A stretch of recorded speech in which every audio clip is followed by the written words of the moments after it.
And a BBC News investigation has uncovered the abuse and neglect of disabled people in institutions in Ukraine.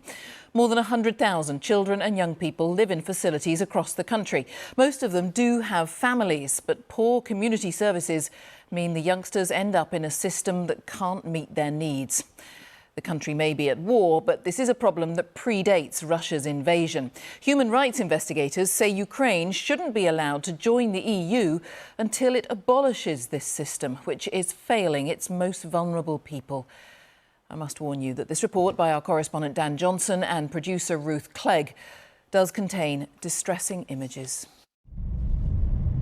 Far from the front line, I've been to hundreds of institutions and they get a sick feeling in the pit of my stomach. international investigators Eric and Helena are uncovering Ukraine's most shameful secret: the abuse and neglect of disabled people.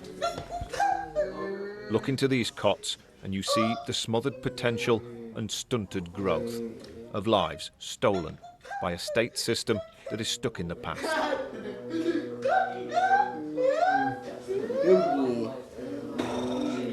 These are not children. They're young men in their 20s or 30s. What you have here is failure to thrive, because this is this person's life. Inside this crib, this is all of the stimulation he has. This person is dying a slow death in this bed. Here's an evacuee from the fighting in the east, but his suffering long predates the invasion. Oh my God. This is his ribs. This is his ribs hanging out. To have this kind of lack of development, that is a product of many years of neglect. He's skin and bones. These places are relics of the Soviet era, long since left behind by other countries. But the director here says Ukraine still needs them. This is the situation as it is. I'm sure that for these children, instead of being in dysfunctional families where they could be uncared for, without food, here we have all the essentials.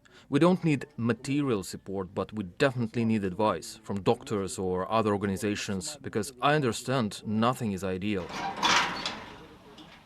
An hour away. Another institution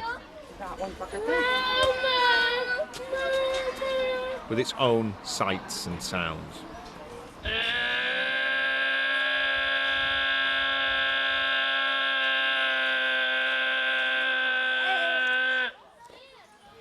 This is Vasil, a teenager, wearing a nappy and tied to a bench.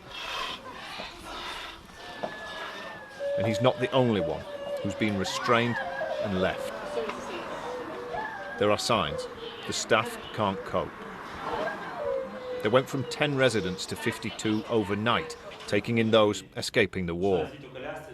Like Victor, having physiotherapy to unravel his gnarled limbs. Rigid from years of institutional neglect. It's another painful illustration of a system that can seem rough and uncaring.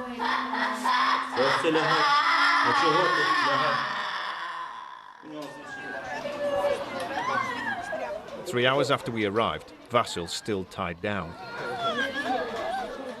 He wants to be free, and his frustration is growing. Vasil, like so many in these places, is not an orphan. His parents have come to see him. But not many visit their children. Vasil's mum and dad were told to give him up when he was 5. He's now 18.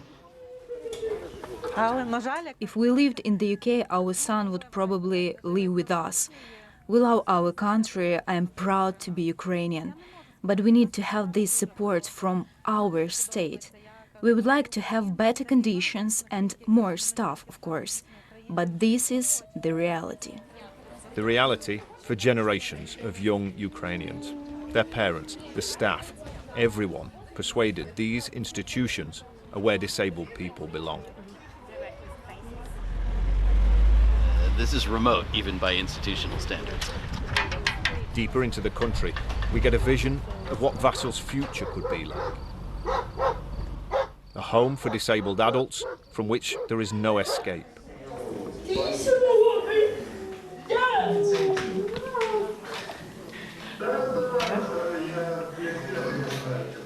they'll spend the rest of their lives here. Like Antonina, who's 26, tied down by staff in a system devoid of humanity. The nurse says there's nothing she can do to help Antonina. She says, unfortunately, nature has decided their fate.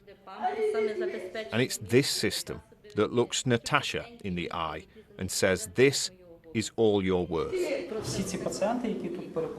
The doctor says they have a bath once a week, but there aren't enough staff to take everyone outside.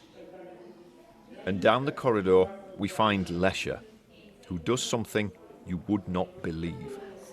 So whenever he's unattended or his hands are not restrained, he takes his eyes literally out. She says that this is a big problem for her. She has to either carry him around after her or just constantly be watching him. But she's watching 2 rooms. 2 rooms, 12 people to watch on a shift that is 24 hours long. And next door, there's more desperate need. The staff are consumed by the hopelessness of an unfeeling system that reduces life to this. We've seen children in distress, some of them clawing their own eyes. Це, мабуть, другого корпусу Льоша. He does it all the time, and it's not the first time he has shocked people. Do you think they're actually feeling pain? Yes. And you're not doing anything to help? Ми намагаємося. We try to help them. It doesn't mean that we are doing nothing, but our abilities are very limited. We are not able to change either the situation or a patient. They are as they are. And there it is, the stubborn shadow of a Soviet system, still darkening these places, and the mindset that sustains them, 30 years after Ukraine's independence. A mindset that could damage its hopes of joining the European Union.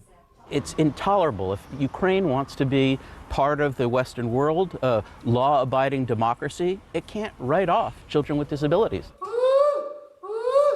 So for how much longer will Ukraine tell Victor and Ivan and so many more, this is all they deserve in life? And Dan is with me. Very, very distressing, Dan. And we should stress, though, this is you're shining a light on something here that absolutely was going on well before the war began. Absolutely, yes. This is a hangover from the days when Ukraine was in the Soviet Union. It's been an independent country for 30 years now, and yet these children never seem to have been a priority. There were attempts a few years ago to start reforming this system, but the disabled young people have now been excluded from that, and those efforts have faltered now because of the war. No doubt the country is under pressure. It faces all kinds of challenges, and the solutions here, according to the campaigners who are highlighting this anyway, should be for those children to be supported, either to stay living with their families or to get the sort of support that they would need to live independently in the community. That's the sort of life they may have, say, in this country. No doubt Ukraine faces all these challenges because of the war, but the people highlighting this think that could also be an opportunity. There is so much international attention, support. There is a willingness for Ukraine to move from being an EU candidate country to actually being a European Union member, but achieving that may mean addressing this issue. If those scenes feel familiar, you might be thinking of Romania 30 years ago, and Romania had to evolve its system in order to get into the EU. The message is that Ukraine needs to do more for these young people, needs to improve their lives if it's going to make the same sort of step. Dan, thank you for now, Dan Johnson. And if you'd like to see more about that, you can see Dan's documentary on the BBC iPlayer. You can search for Locked Away, Ukraine's Stolen Lives on the iPlayer app now.